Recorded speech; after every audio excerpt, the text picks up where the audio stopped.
Hello friends, welcome to my YouTube channel Das explanation. আজকে আমি আপনাদের সঙ্গে আলোচনা করব বায়োগ্রাফি অফ নেতাজি সুভাষচন্দ্র বসু।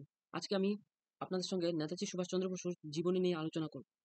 চলুন দেরি না করে শুরু করা যাক। Netaji Subhas Chandra Basu was the one of the Indians' most prominent freedom fighters, known for his uncompromising patriotism and leadership in the struggle against British colonial rule. Netaji Subhas Chandra Basu ছিলেন ভারতের অন্যতম বিশিষ্ট স্বাধীনতা সংগ্রামী, যিনি ব্রিটিশ ঔপনিবেশিক শাসনের বিরুদ্ধে সংগ্রামে তার আপোষহীন দেশপ্রেম এবং নেতৃত্বের জন্য পরিচিত। Born on January 23, 1897 in Cuttack, Odisha, Bose's early life and education were marked by excellence. 23 জানুয়ারি 1897 সালে উড়িষ্যার কটকে জন্মগ্রহণ করেন। বোসের প্রাথমিক জীবন এবং শিক্ষা ছিল শ্রেষ্ঠত্বের দ্বারা চিহ্নিত। He studied at the University of Calcutta and later at the University of Cambridge in England, where he prepared for the Indian Civil Service (ICS). তিনি কলকাতা বিশ্ববিদ্যালয়ে এবং পরে ইংল্যান্ড কেমব্রিজ বিশ্ববিদ্যালয়ে অধ্যয়ন করেন, যেখানে তিনি ইন্ডিয়ান সিভিল সার্ভিসের জন্য প্রস্তুতি নেন। Despite securing a high rank in the ICS, Bose resigned in 1921, driven by his deep-seated desire to fight for India's independence. ICCS এ উচ্চপদ লাভ করা সত্ত্বেও বোস ভারতের স্বাধীনতার জন্য লড়াই করার গভীর উপস্থিত ইচ্ছার কারণে 1921 সালে পদত্যাগ করেন। Key points about Netaji Subhas Chandra Bose. Early involvement in politics. রাজনীতিতে প্রাথমিকভাবে জড়িত হওয়া। Bose was deeply influenced by the teaching of Swami Vivekananda and the Indian nationalist movement. Netaji Subhas Chandra Basu স্বামী বিবেকানন্দের শিক্ষা এবং ভারতীয় জাতীয়তাবাদী আন্দোলন দ্বারা গভীরভাবে প্রভাবিত ছিলেন।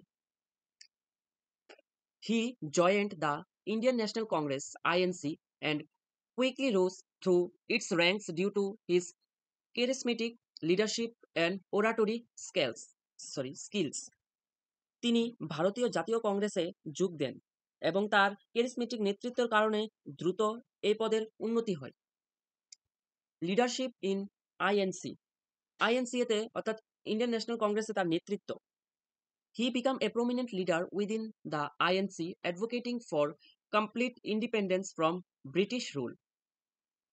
তিনি আইএনসি এর মধ্যে একজন বিশিষ্ট নেতা হয়ে ওঠেন, ব্রিটিশ শাসন থেকে সম্পূর্ণ স্বাধীনতার পক্ষে ছিলেন।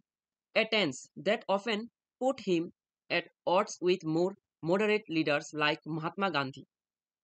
এমন একটি অবস্থান যা তাকে প্রায়শই মহাত্মা গান্ধীর মতো আরও মধ্যপন্থী নেতাদের সাথে মতবিরোধ করে। Formation of forward block. Forward ব্লকের গঠন। After leaving the Congress, Bose formed the Forward Bloc in 1939, aiming to consolidate the anti-British force in India.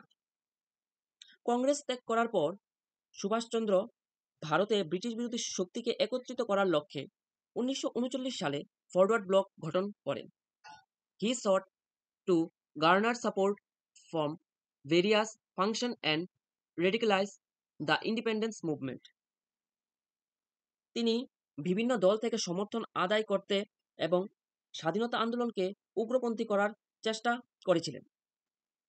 Escape from India and alliance with Axis powers. Bharat থেকে পলায়ন এবং অক্ষশক্তির সাথে জোট। In 1941, Bose escaped house arrest in India and traveled to Germany via Afghanistan and the Soviet Union. 1941 সালে সুভাষ ভারতে গৃহবন্দিত্ব থেকে রক্ষা পান এবং আফগানিস্তান ও সোভিয়েত ইউনিয়ন হয়ে জার্মানিতে যান। He sought and received support from the Axis powers, believing that an enemy's enemy could be a friend in the fight against British rule. British শাসনের বিরুদ্ধে লড়াইয়ে শত্রুর শত্রু বন্ধু হতে পারে বলে বিশ্বাস করে তিনি অক্ষশক্তির কাছ থেকে সমর্থন চেয়েছিলেন এবং পেয়েওছিলেন। Indian National Army. Bose went to Japan in 1943, where he assumed leadership of the Indian National Army, which had been established by the Indian separatists. Subhash 1943 সালে জাপানে যান, যেখানে তিনি ইন্ডিয়ান ন্যাশনাল আর্মির নেতৃত্ব গ্রহণ করেন, যা ভারতীয় এবং প্রবাসীদের দ্বারা প্রতিষ্ঠিত হয়েছিল। He revived The INA and under his leadership it fought alongside Japanese force against the British in Burma and northeastern India. তিনি আইএনকে কে পুনর্জীবিত করে এবং তার নেতৃত্বে এটি বার্মা এবং উত্তর-পূর্ব ভারতে ব্রিটিশদের বিরুদ্ধে জাপানি বাহিনীর সাথে যুদ্ধ করে।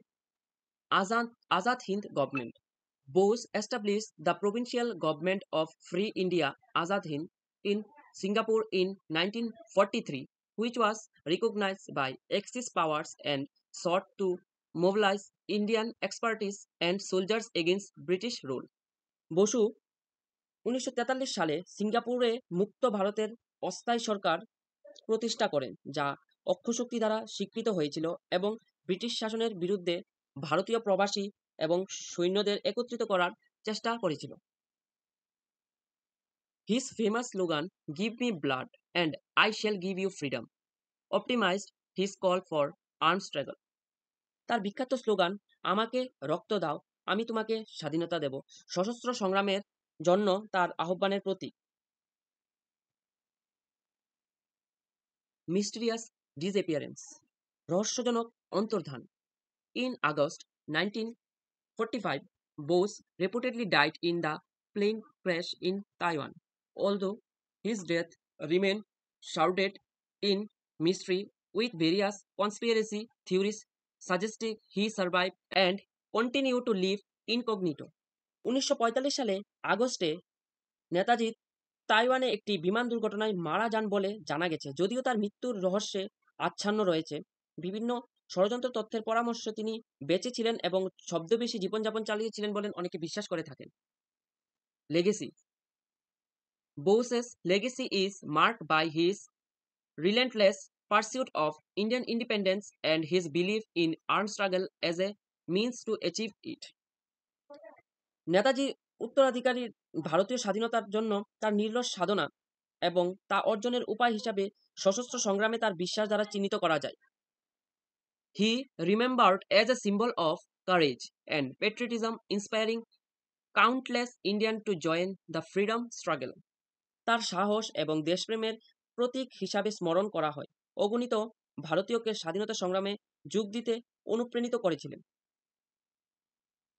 The INS rule, despite its eventually military defeats, had a significant psychological impact, bolstering Indian nationalism and contribute to the weakening of British resolve to hold on to the India.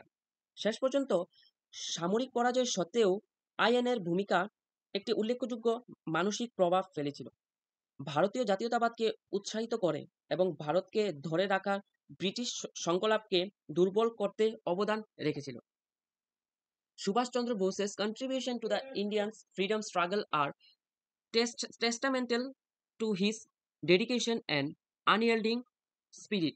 His life and action continue to inspire generations, embodying the values of sacrifice, leadership, and unflinching commitment to the cause of independence.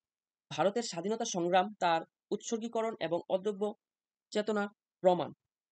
তার জীবন ও কর্মপ্রজন্মকে অনুপ্রাণিত করে চলেছে এবং তার মূল্যবোধ, ত্যাগের এবং নেতৃত্ব এবং স্বাধীনতার অঙ্গীকার তা বিশ্ববাসীকে নতুন অনুপ্রেরণা জাগায়। আজকের জন্য ভিডিও এতটুকুই। দেখা হচ্ছে পরবর্তী ভিডিওতে।